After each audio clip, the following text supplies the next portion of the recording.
खबर उत्तर प्रदेश कानपुर से। प्रखंड पनकी नागरिक सुरक्षा कानपुर के अंतर्गत उप नियंत्रक नागरिक सुरक्षा शिवराज सिंह के निर्देशन में नागरिक सुरक्षा जागरूकता कार्यशाला का आयोजन किया गया, जिसके अंतर्गत वरिष्ठ सहायक उप नियंत्रक विमलेश कुमार यादव द्वारा आग से बचाव के संबंध में अवगत कराया गया। किसी आपदा की दृष्टिगत इमरजेंसी मेथड ऑफ रेस्क्यू के बारे में जानकारी प्रदान की गई, जिसमें बचाव की इमरजेंसी विधियों का प्रयोग कैसे कैसे किस प्रकार किया जाता है, ये जानकारी प्रदान की गई। एलपीजी सिलेंडर व तरल पदार्थ में लगी आग को कैसे बुझाया जाता है प्रैक्टिकल कराया गया। लकड़ी की आग को स्ट्रेप पंप से बुझाने का अभ्यास भी कराया गया। किसी दुर्घटना के समय स्ट्रेचर के अभाव में आवश्यकता पड़ने पर इम्प्रोवाइज स्ट्रेचर बनाकर घायलों को एक स्थान से दूसरे स्थान पर पहुंचाने की जानकारी प्रदान की गई। परीक्षण के अंत में मॉक ड्रिल का आयोजन भी किया गया, जिसमें लगभग 100 छात्र छात्राओं व 60 नागरिक सुरक्षा के वार्डन उपस्थित रहे। परीक्षण में मुख्य अतिथि के भूमिका नागरिक सुरक्षा कानपुर के चीफ वार्डन रोहित मल्होत्रा द्वारा निभाई गई। विशेष अतिथि के रूप में प्रभारी नागरिक सुरक्षा निरीक्षक वरिष्ठ सहायक उप नियंत्रण उपस्थित रहे। विशेष आमंत्रित अतिथि के रूप में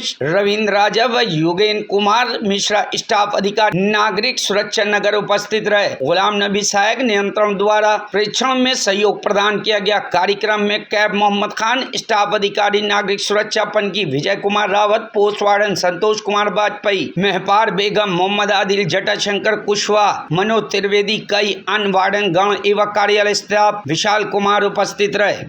मैं नीरज चक हूँ, यहाँ वरिष्ठ सहायक उपनियंत्रक नागरिक सुरक्षा कानपुर नगर एवं प्रभारी मुख्यालय कानपुर नगर हूँ। ये जो कार्यक्रम हो रहा था, ये किस प्रकार का कार्यक्रम है?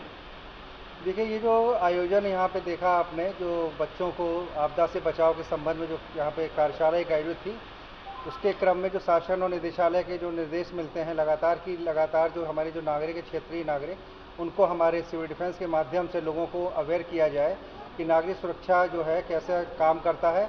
सेकेंडली, अगर कोई आपदा आती है तो वो कैसे इन सबको हैंडल करने में सक्षम हो पाए। उसी के क्रम में ये लगातार प्रशिक्षण जो है पूरे कानपुर नगर में अलग अलग विभिन्न डिवीजनों में आयोजित किए जाते हैं। इस बार जो है ये जो आप देख रहे हैं कार्यक्रम प्रखंड पनकी के अंतर्गत ये बहुत बढ़िया आयोजन यहाँ के वार्डनों द्वारा किया गया, जिसमें आसपास के जो विद्यालय हैं वहाँ के बच्चों को ला के और कार्यशाला के माध्यम से कैसे हम छोटी छोटी आग से बचाव कर सकते हैं, कैसे हम अगर हमारे पास कैजुअल्टी हो गई एक स्थान से दूसरे स्थान पर कैसे कैजुअल्टी को ले जा सकते हैं। इमरजेंसी मेथड ऑफ रेस्क्यू का उपयोग देखा होगा आपने, कैसे बढ़िया तरीके से करा है कि हमारे पास कैजुअल्टी है, हमारे पास साधन भी नहीं है, तो कैसे ह्यूमन को जो लोग वहाँ पे रिस्पॉन्डर के रूप में काम करते हैं, जो पहले से ऑलरेडी प्रशिक्षित है, उनको किस तरह से वहाँ से कैजुअल्टी को एक जगह से दूसरी जगह ट्रांसपोर्ट कर सकते हैं। संसाधन अगर स्पेशलाइज्ड नहीं है तो हम इम्प्रोवाइज मेथड के रूप में कैसे हम उस चीज़ को बना सकते हैं। जैसे स्ट्रेचर बनाया, 2 बांस और एक ब्लैंकेट के तौर पे देखा होगा आपने कि बहुत आसानी से उसको स्ट्रेचर तैयार किया और कैजुअल्टी के स्थान से दूसरे स्थान पर ले गए। तो विभिन्न तरीके हैं हम लोगों के पास, सिविल डिफेंस के पास, जो उस समय कैजुअल्टी में आपदा के समय हम लोग काम करते हैं। और फर्स्ट रिस्पॉन्डर चूँकि यही कहलाते हैं कि जो क्षेत्रीय लोग होते हैं वही फर्स्ट रिस्पॉन्डर होते हैं।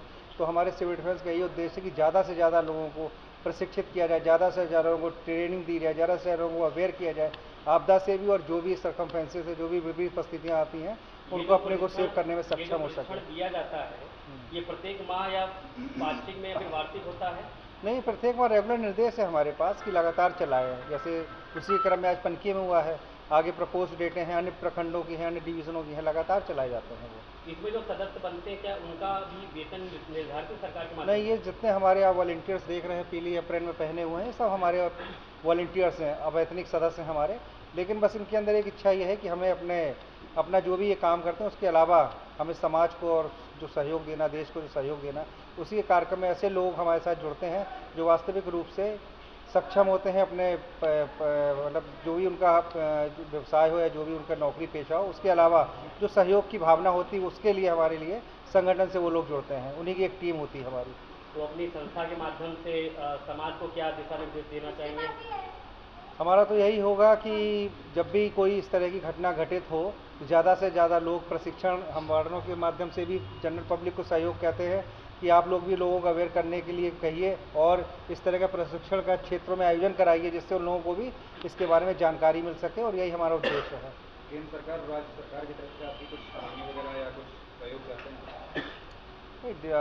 लगातार भाई, हम तो प्रशासन के अंग है, राज्य सरकार की और केंद्र सरकार के अंग है, तो जो भी हमारी चीज़ें हैं वो लगातार वो पूरा करते हैं। इसका जो वार्डनों की अपनी मांगे हों वो समय समय पर वो बताते हैं उनको। Bureau report, news hub Bharat.